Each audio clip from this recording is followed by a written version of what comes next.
Chapter 40. The Cupbearer and the Baker. It happened after these things that the butler of the king of Egypt and his baker offended their lord, the king of Egypt. Pharaoh was angry with his two officers, the chief cupbearer and the chief baker. He put them in custody in the house of the captain of the guard, into the prison, the place where Joseph was bound. The captain of the guard assigned them to Joseph, and he took care of them. They stayed in prison many days.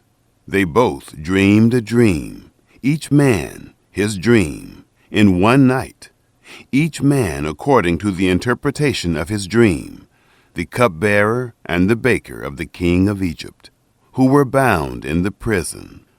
Joseph came in to them in the morning and saw them, and saw that they were sad. He asked Pharaoh's officers, who were with him in custody in his master's house, saying, "Why do you look so sad today?" They said to him, "We have dreamed a dream, and there's no one who can interpret it." Joseph said to them, "Don't interpretations belong to God? Please tell it to me." The chief cupbearer told his dream to Joseph, and said to him, "In my dream, behold, a vine was in front of me, and in the vine were 3 branches. It was as though it budded. Its blossoms shot forth, and its clusters brought forth ripe grapes. Pharaoh's cup was in my hand, and I took the grapes and pressed them into Pharaoh's cup, and I gave the cup into Pharaoh's hand." Joseph said to him, "This is its interpretation. The 3 branches are 3 days. Within 3 more days, Pharaoh will lift up your head and restore you to your office.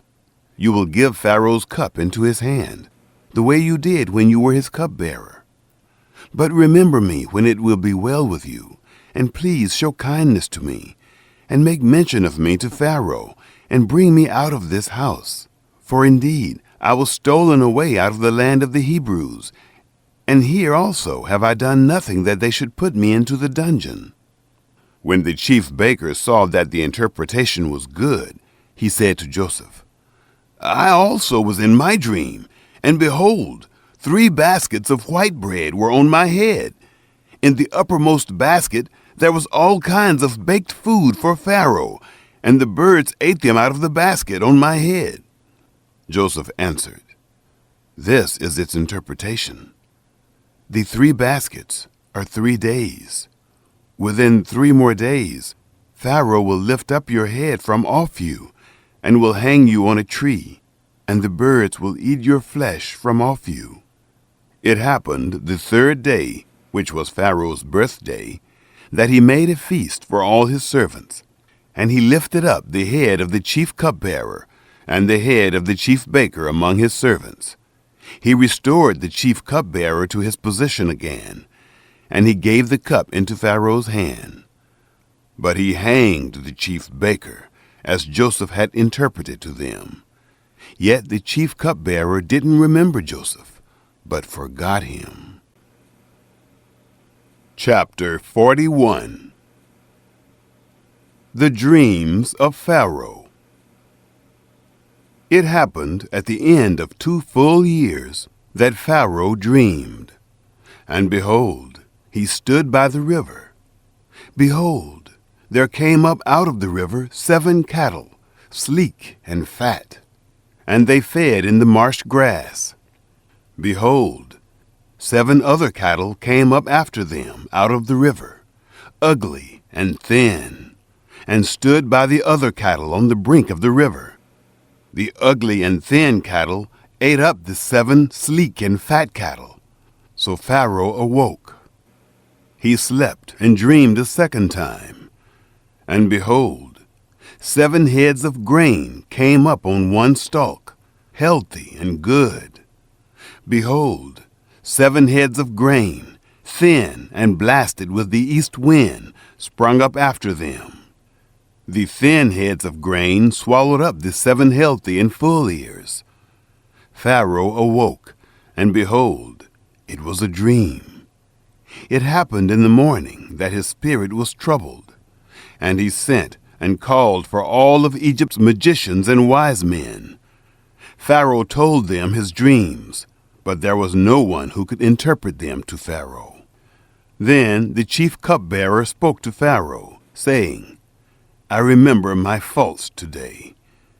Pharaoh was angry with his servants and put me in custody in the house of the captain of the guard, me and the chief baker. We dreamed a dream in one night, I and he. We dreamed each man according to the interpretation of his dream. There was with us there a young man, a Hebrew, servant to the captain of the guard, and we told him, and he interpreted to us our dreams. To each man according to his dream he interpreted. It happened as he interpreted to us, so it was. He restored me to my office, and he hanged him. Joseph interprets Pharaoh's dreams. Then Pharaoh sent and called Joseph, and they brought him hastily out of the dungeon. He shaved himself, changed his clothing, and came in to Pharaoh. Pharaoh said to Joseph, "I have dreamed a dream, and there is no one who can interpret it. I have heard it said of you that when you hear a dream, you can interpret it." Joseph answered Pharaoh, saying, "It isn't in me. God will give Pharaoh an answer of peace." Pharaoh spoke to Joseph, "In my dream, behold, I stood on the brink of the river, and behold, there came up out of the river 7 cattle, fat and sleek. They fed in the marsh grass. And behold, 7 other cattle came up after them, poor and very ugly and thin, such as I never saw in all the land of Egypt for ugliness. The thin and ugly cattle ate up the first 7 fat cattle, and when they had eaten them up, it couldn't be known that they had eaten them, but they were still ugly, as at the beginning. So I awoke. I saw in my dream, and behold, 7 heads of grain came up on one stalk, full and good. And behold, 7 heads of grain, withered, thin and blasted with the east wind, sprung up after them. The thin heads of grain swallowed up the 7 good heads of grain. I told it to the magicians, but there was no one who could explain it to me."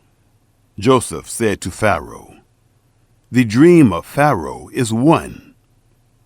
What God is about to do, he has declared to Pharaoh. The 7 good cattle are 7 years, and the 7 good heads of grain are 7 years. The dream is one. The 7 thin and ugly cattle that came up after them are 7 years, and also the 7 empty heads of grain, blasted with the east wind. They will be 7 years of famine. That is the thing which I spoke to Pharaoh. What God is about to do, he has shown to Pharaoh. Behold, there come 7 years of great plenty throughout all the land of Egypt. There will arise after them 7 years of famine, and all the plenty will be forgotten in the land of Egypt. The famine will consume the land, and the plenty will not be known in the land by reason of that famine which follows, for it will be very grievous. The dream was doubled to Pharaoh, because the thing is established by God, and God will shortly bring it to pass. Now therefore, let Pharaoh look for a discreet and wise man, and set him over the land of Egypt. Let Pharaoh do this, and let him appoint overseers for the land, and take up the 5th part of the land of Egypt's produce in the 7 plenteous years.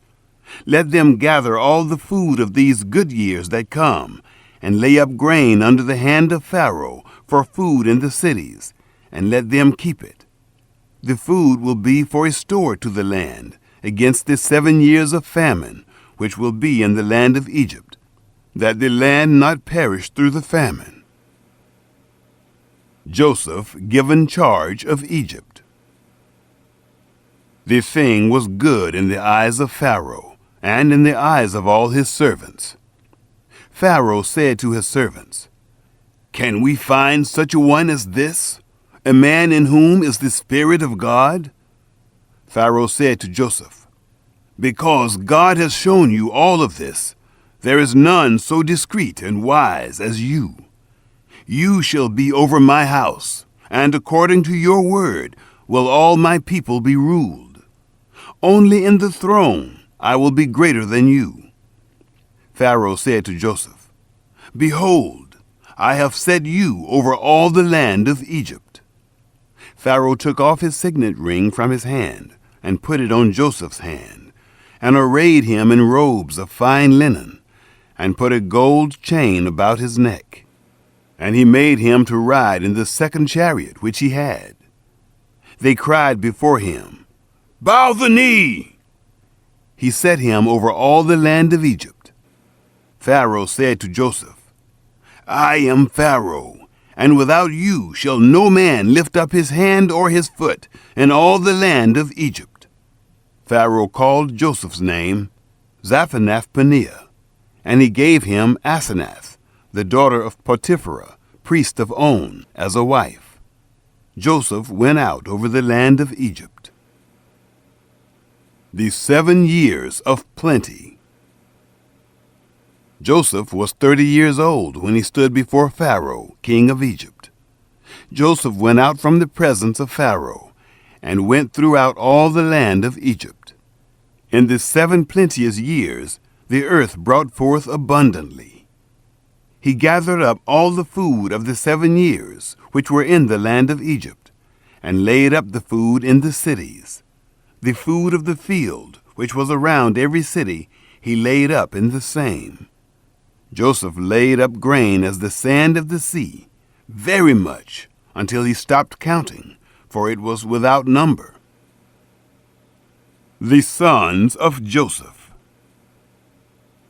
To Joseph were born 2 sons before the year of famine came, whom Asenath, the daughter of Potiphera, priest of On, bore to him.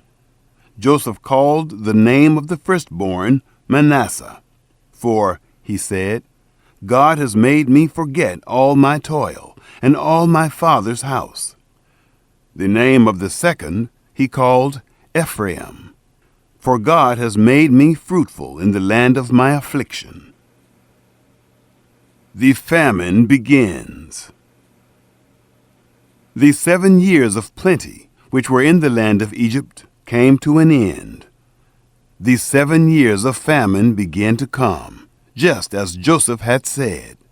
There was famine in all lands, but in all the land of Egypt there was bread. When all the land of Egypt was famished, the people cried to Pharaoh for bread, and Pharaoh said to all the Egyptians, "Go to Joseph. What he says to you, do." The famine was over all the surface of the earth. Joseph opened all the storehouses and sold to the Egyptians. The famine was severe in the land of Egypt.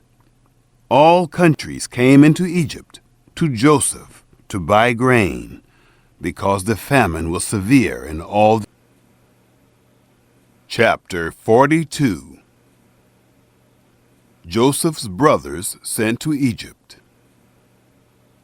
Now Jacob saw that there was grain in Egypt, and Jacob said to his sons, "Why do you look at one another?" he said. "Behold, I have heard that there is grain in Egypt. Go down there and buy for us from there, so that we may live and not die." Joseph's 10 brothers went down to buy grain from Egypt. But Jacob didn't send Benjamin, Joseph's brother, with his brothers, for he said, "Lest perhaps harm happen to him." The sons of Israel came to buy among those who came, for the famine was in the land of Canaan.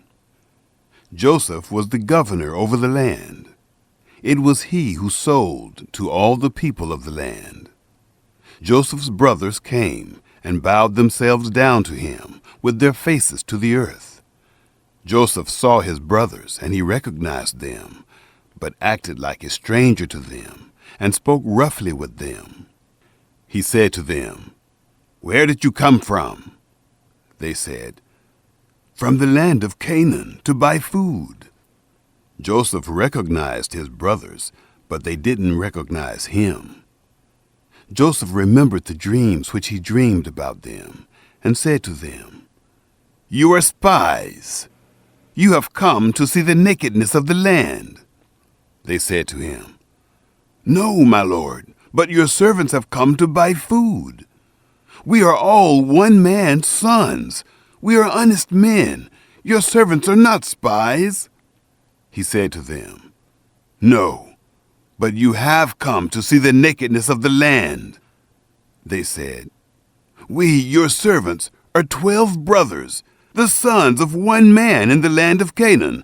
And behold, the youngest is this day with our father, and one is no more."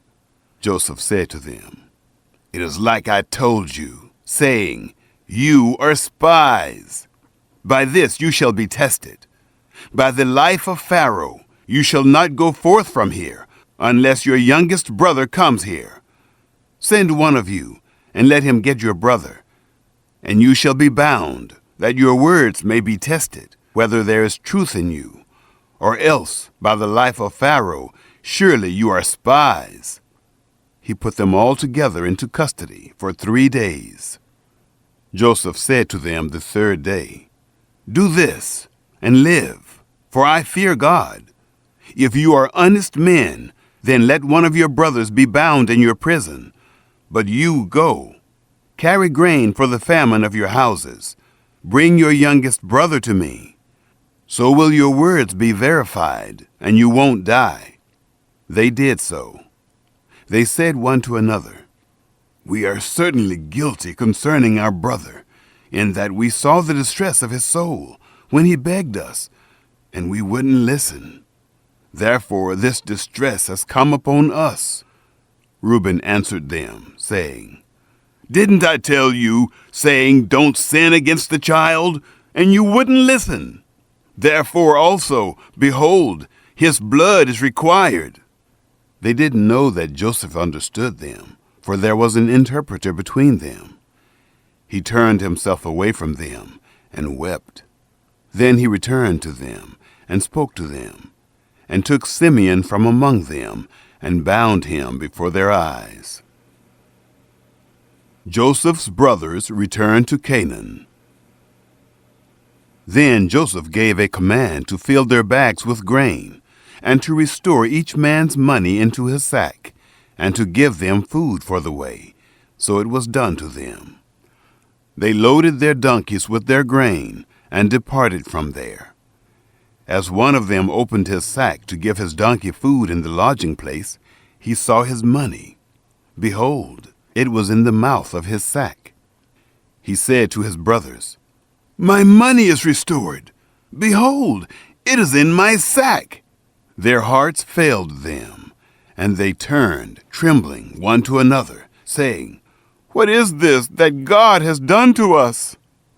They came to Jacob their father, to the land of Canaan, and told him all that had happened to them, saying, "The man, the lord of the land, spoke roughly with us, and took us for spies of the country. We said to him, 'We are honest men. We are no spies. We are 12 brothers, sons of our father. One is no more, and the youngest is this day with our father in the land of Canaan.' The man, the lord of the land, said to us, 'By this I will know that you are honest men. Leave one of your brothers with me, and take grain for the famine of your houses, and go your way. Bring your youngest brother to me. Then I will know that you are not spies, but that you are honest men. So I will deliver your brother to you, and you shall trade in the land.' It happened, as they emptied their sacks, that, behold, each man's bundle of money was in his sack. When they and their father saw their bundles of money, they were afraid. Jacob, their father, said to them, 'You have bereaved me of my children. Joseph is no more. Simeon is no more. And you want to take Benjamin away. All these things are against me." Reuben spoke to his father, saying, "Kill my 2 sons if I don't bring him to you. Entrust him to my care, and I will bring him to you again." He said, "My son shall not go down with you, for his brother is dead, and he only is left. If harm happens to him along the way in which you go, then you will bring down my gray hairs with sorrow to Sheol."